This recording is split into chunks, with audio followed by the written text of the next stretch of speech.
মহারাষ্ট্রের প্রাণকেন্দ্র পুনে শুধু শিক্ষা ও সংস্কৃতির শহর নয়, এটি গণেশ ভক্তিরও অন্যতম কেন্দ্রস্থল। প্রতি বছর ভাদ্র মাসে, অগাস্ট সেপ্টেম্বর মাসে, তখন ঢাক ঢোলের শব্দে, মন্ত্রোচ্চারণে আজ শোভাযাত্রায় মুখরিত হয় এই শহরের প্রতিটি অলিগলি। তখন বোঝা যায় গণপতি উৎসব চলছে। এর ইতিহাস যদি একটু জানতে পারেন আরো ভালো লাগবে। 1893 সালে লোকমান্য বাল গঙ্গাধর তিলক প্রথম পুনেতে গৃহস্থলী পূজাকে রূপ দেন সার্বজনীন গণেশোৎসব। তার উদ্দেশ্য ছিল সাধারণ মানুষকে একত্রিত করে জাতীয়তাবাদে স্বাধীনতার আন্দোলন উদ্বুদ্ধ করা, ধর্মীয় ভক্তিতে সামাজিক শক্তিতে রূপান্তর করে এক দৃষ্টান্ত তিলক স্থাপন করেছিলেন। গুড মর্নিং বন্ধুরা, অনেকদিন পর আবার আজ একটা সুন্দর দিন, 30শে অগাস্ট। সকালবেলা আমরা ঠিক করলাম পুনে শহরের গণপতি যে প্যান্ডেল আছে সেগুলো পরিক্রমা করা। আমরা শুরু করলাম আমাদের যাত্রা। আজ পুনে মেট্রো করে আমরা পুনে শহর ঘুরে আপনাদের দেখাবো। খুব সুন্দরভাবে লাগবে আপনাদের। আমি আমার ফ্যামিলি নিয়েই যাচ্ছি। দেখতে থাকুন এই ব্লগটা, একটা নতুন গল্প আপনাদের শোনাবো। পুনের গণপতি উৎসবের ইতিহাস। এখানে খুব জাগ্রত এক মন্দির আছে, দাগড়ুশেঠ হালওয়াইয়ের গণপতি। তার প্রতিষ্ঠা, তার একটা গল্প নয়, এটা একটা ইতিহাস। সেইগুলো আপনাদের শোনাবো। এবং পুনের যে গণপতি উৎসবের সময় কী ধরনের পরিবেশ থাকে, কী ধরনের খাওয়া দাওয়া করে এখানকার মানুষ, আমরা কি করব সারাদিন আপনাদের দেখাবো। আপনারা দেখতে থাকুন এই ব্লগটা, খুব ভালো লাগবে আপনাদের। নতুন গল্প। আপনাদের শুভকামনা জানাই গণপতি উৎসব। শারদীয়ার শুভেচ্ছা আপনারা নেবেন আমার থেকে। এই গল্পে আপনাদের দেখাবো দাগড়ুশেঠ হালওয়াই, পুনের বিভিন্ন মণ্ডপ এবং খাওয়া দাওয়া করব আজ। এই সারাদিনের ভিডিও নিয়েই আপনার কাছে আসছি আমি, ট্রাভেল উইথ শান। আপনাদের আবার আমি নতুন গল্প উপহার দিতে এলাম। দেখতে থাকুন এই ব্লগটা, খুবই ভালো লাগবে, দেখতে থাকুন। পেপার টিকিট এখান থেকে পেয়ে যাবেন কিউআর কোড দিয়ে, সুন্দর ব্যবস্থা করা আছে। টিকিট কাটা হয়ে গেল আমাদের।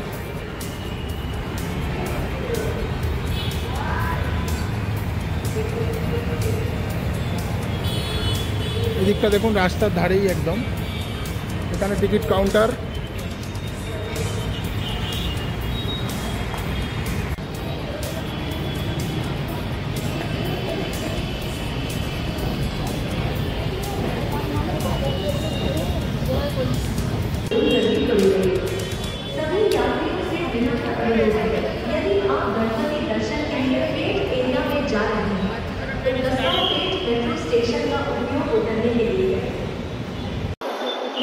আমরা এখন যাব এখান থেকে পিসিএমসি থেকে মান্ডাই।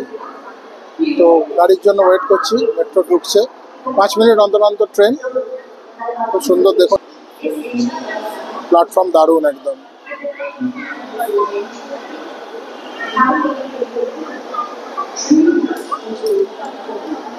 ওয়েট করি, দেখি মেট্রো।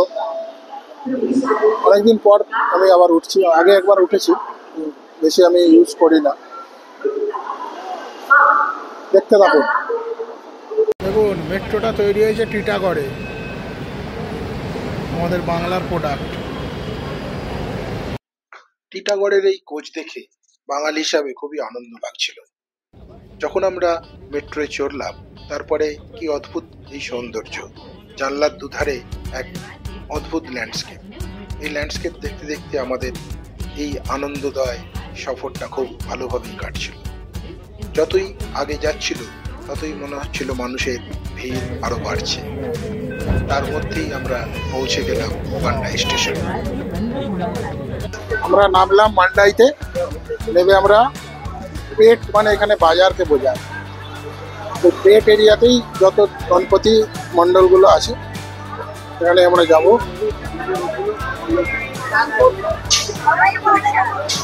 বাজার, সুন্দর বাজার।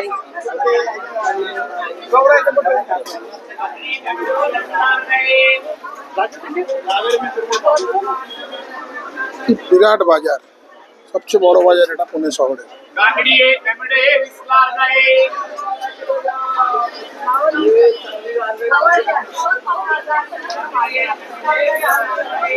বাজার থেকে বেরিয়ে 2-3 মিনিটের মধ্যেই দাগুড়ি শেঠ হালুয়াই মন্দির, ওখানেই যাচ্ছি আমরা।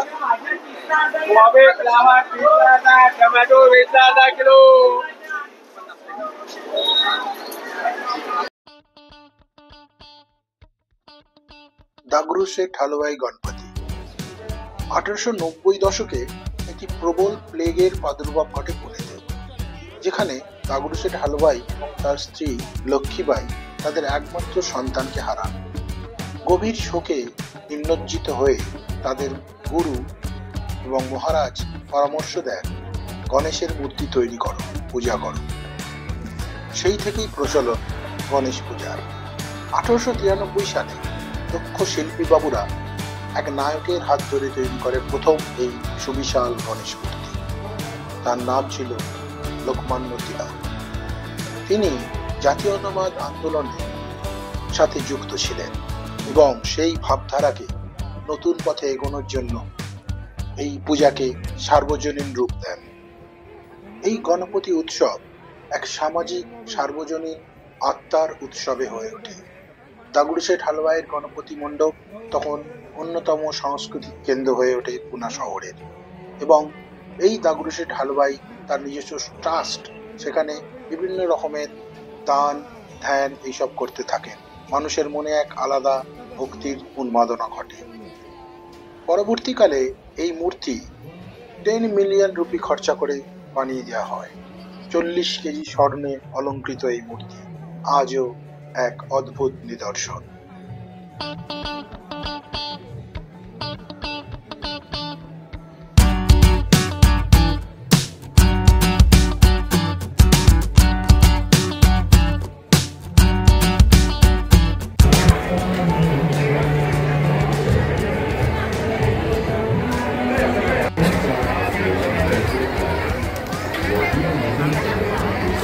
এরপর এক সুন্দর সুন্দর মণ্ডল।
প্যান্ডেলটা করো।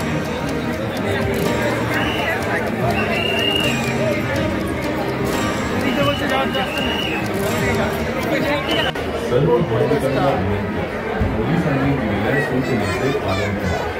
पोलिसांना सहकार्य करा. गणेश भक्तांनी चढावा। আমরা লাঞ্চ করতে যাচ্ছি দোরাবজি অ্যান্ড সন্স। এই পার্সি রেস্টুরেন্টটা এস্টাবলিশড হয়েছিল 1878 সালে। এর অনেক ইতিহাস রয়েছে, আমি আপনাদের বলছি। আমরা ক্যাম্প এরিয়া একটু হেঁটে হেঁটে যাচ্ছি। পার্সি খাবারের একটা অনবদ্য সম্ভার এরা অনেক দিন ধরে পুনে শহরবাসীকে দিয়ে চলেছে। তো আমি আগে কোনোদিন আসিনি। আমার এক বন্ধু আমাকে রেকমেন্ড করেছিল যে এটাতে তুই যা, খাওয়া দাওয়া নিয়ে কোনো কথা হবে না। আপনাদের দেখাচ্ছি এবং ভেতরের এনভায়রনমেন্টও দেখাবো, খাবারের প্রাইসও দেখাবো। তো পুনে এলে আপনারা এখানে আসতেই পারেন, 100% রেকমেন্ডেড একদম। এই এরিয়াটা পার্সিয়ান রেস্টুরেন্ট প্রচুর আছে। দেখুন এখানটা পার্সিয়ান কমিউনিটি প্রচুর রয়েছে। সুন্দর জায়গাটা বেশ, আমি কোনোদিন আসিনি। হেঁটে হেঁটে আমরা যাচ্ছি।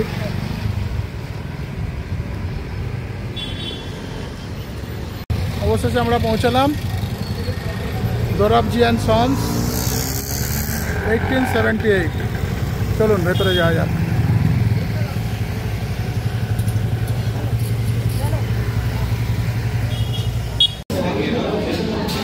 পেটে খিদে পেয়েছে।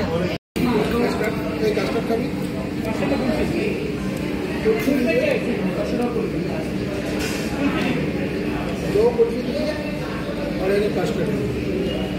কি খাবে না তো কিছু?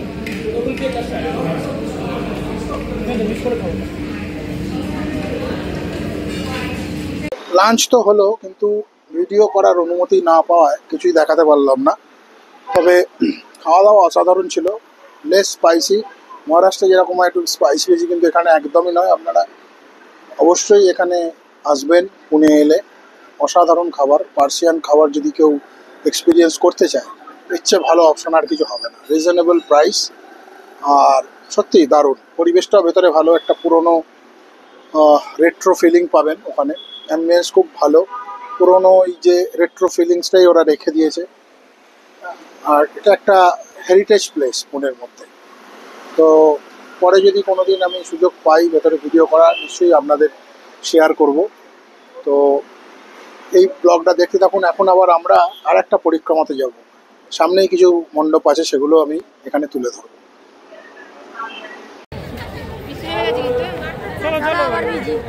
শুরু হয়ে গেল।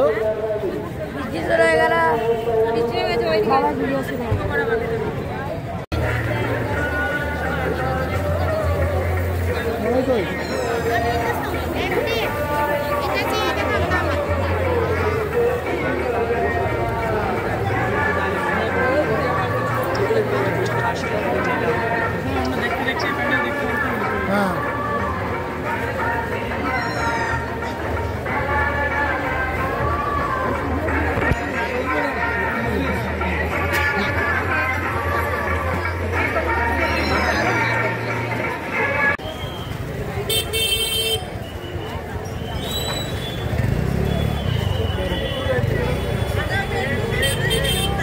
মহানগরপালিকার কাছে চলে এসেছি আমরা। ঠিক তার সামনেই মন্ডাই মেট্রো। এই মেট্রো আমাকে ধরতে হবে আবার। আজকের মতো এখান থেকে আমরা ব্যাক করছি, কেন বৃষ্টি পড়ছে, প্রচণ্ড বৃষ্টি শুরু হয়ে গেছে। বিভৎস ভিড় মেট্রোতে, সর্বনাশ করেছে রে। বিরাট গর্বি।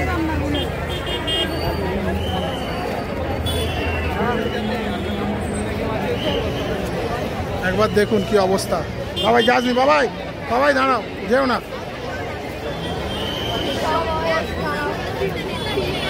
অবশেষে আমরা মেট্রো ধরতে পারলাম, এবং মেট্রো স্টেশনে গিয়েই আমরা সঙ্গে সঙ্গেই ট্রেন পেয়ে গেছিলাম। মেট্রো করে বাড়ি ফিরলাম। সুন্দর কমফোর্টেবল জার্নি। এই ব্লগ কেমন লাগলো নিশ্চয়ই আপনারা জানাবেন, অবশ্যই কমেন্ট করে জানাবেন। আজকের মতো ভিডিও এখানেই শেষ করছি। আগামী পর্বে আবার দেখা হচ্ছে এক নতুন গল্প নিয়ে।